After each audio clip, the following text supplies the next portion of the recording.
So now let's begin the story, students. I will explain the story and also give you the word meanings. I was really worried about Tricky this time. I had pulled up my car when I saw him in the street with his mistress, and I was shocked at his appearance. He had become hugely fat, like a blotted sausage with a leg at each corner. His eyes, bloodshot and rheumy, stared straight ahead, and his tongue lolled from his jaws. Mrs. Pumphrey hastened to explain. He was so listless, Mr. Harriet. He seemed to have no energy. I thought he must be suffering from malnutrition, so I have been giving him some little extras between meals to build him up. Some malt and cod liver oil and a bowl of Horlicks at night to make him sleep. Nothing much really. Now, see students, the first stanza. I is the narrator, Mr. James Harriet. The narrator starts telling us that how he was worried about Tricky, a pet dog. Mr. Harriet stops his car as he sees Tricky with his mistress on the road. As the narrator is shocked to see Tricky because he looks like a blotted sausage. Tricky had become very fat. His eyes are red and watery. Mrs. Pumphrey, Tricky's owner, starts giving explanations. She says Mr. Harriet that she thought that Tricky was malnourished because he did not have any energy and excitement. She told him that she used to give him malt, cod liver oil, and a ball of Horlicks at night, apart from his regular meals, so that he could sleep at night. Malnourished here means lack of proper diet.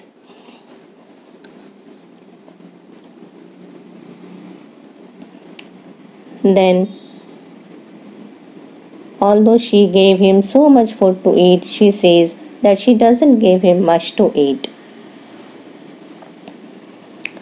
And did you cut down on the sweet things as I told you? Oh, I did for a bit. But he seemed to be so weak I had to relent. He does love cream cakes and chocolates, so I can't bear to refuse him. I looked down again at the little dog. That was the trouble. Tricky's only fault was greed. He had never been known to refuse food. He would tackle a meal at any hour of the day or night. And I wondered about all the things Mrs. Pumphrey had hadn't mentioned. Are you giving him plenty of exercise? Well, he has little walks with me, as you can see. But Hodgkin, the gardener, has been down with lumbago, so there has been no ring throwing lately. Then the narrator asked Mrs. Pumphrey if she had cut down on his sweets as he had asked her to do. Then Mrs. Pumphrey replies that she did it for a while, but she felt that she was getting weaker, because of which she had to stop being so harsh with him. Mrs. Pumphrey also says that she is unable to refuse him cakes and chocolates. Then narrator understood Tricky's problem. Dog was very greedy and could eat at any time of the day. Narrator also thought to himself of all the things that Mrs. Pumphrey would not have mentioned, which she fed Tricky.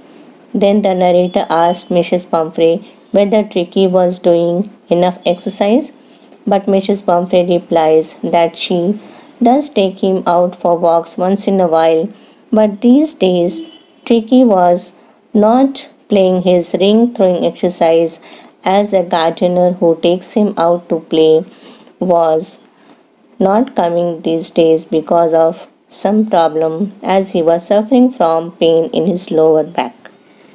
Now the next stanza, students. I tried to sound severe. Now I really mean this. If you don't cut his food right down and give him more exercise, he is going to be really ill.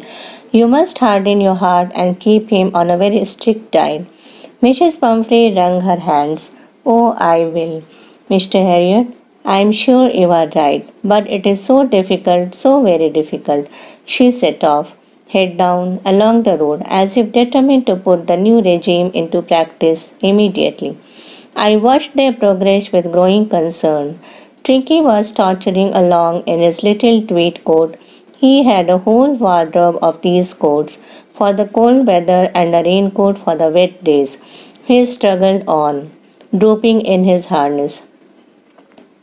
I thought it wouldn't be long before I heard from Mrs. Pumphrey. The expected call came within a few days. Mrs. Pumphrey was distraught. Tricky would eat nothing, refused even his favorite dishes, and besides, he had bouts of vomiting. He spent all his time lying on a rug, panting, didn't want to go for walks, didn't want to do anything. So, here, students, the narrator tried to talk seriously to Mrs. Pumphrey that if she did not control Ricky's eating habits and increased his exercise, he would soon fall ill. He told her that she should stay strong and strict with him and put him on a diet.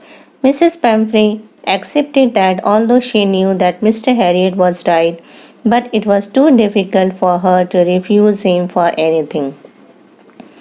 But then she left the place as if she was now ready to follow the new routine properly. Mr. Harriet was watching them go and looking at Tricky walking unsteadily. The narrator was looking at the tweed coat that Tricky was wearing. He had a wardrobe full of these coats and also raincoat for the rainy days. This line also suggests, students, that Mrs. Pumphrey was a rich lady as she had a lot of money to spend on her dog. But the narrator knew that soon he would be receiving a call about Tricky falling ill, and it came. The call came after a few days. Mrs. Pumphrey was very upset as Tricky was not eating anything, not even his favorite dishes, and was vomiting frequently. Now, what happens after this? I had made my plans in advance. The only way was to get Tricky out of the house for a period. I suggested that he be hospitalized for about a fortnight to be kept under observation. The poor lady almost swooned. She was sure he would pine and die if he did not see her every day. But I took a firm line. Tricky was very ill, and this was the only way to save him. In fact, I thought it best to take him without delay, and followed by Mrs. Pumphrey's wailings, I marched out to the car carrying the little dog wrapped in a blanket. Now, Mr. Harriet, as you know that he was a veterinary doctor, he knew that the only way to get Tricky well was to get him out of the house for a few days. He then suggested to Mrs. Pumphrey that it would be good to get Tricky hospitalized and keep him under observation for 15 days. Upon hearing this, Mrs. Pumphrey nearly fainted. She was sure that if Tricky did not see her every day, he would surely die. But the narrator kept his words. He told her that this was the only option as Tricky was very ill.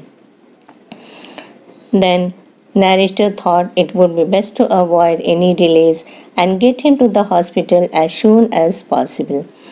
He went to the house and even though Mrs. Pumphrey was crying because she did not want her dog to go away from her, he took the dog, wrapped it in a blanket and put him in the car.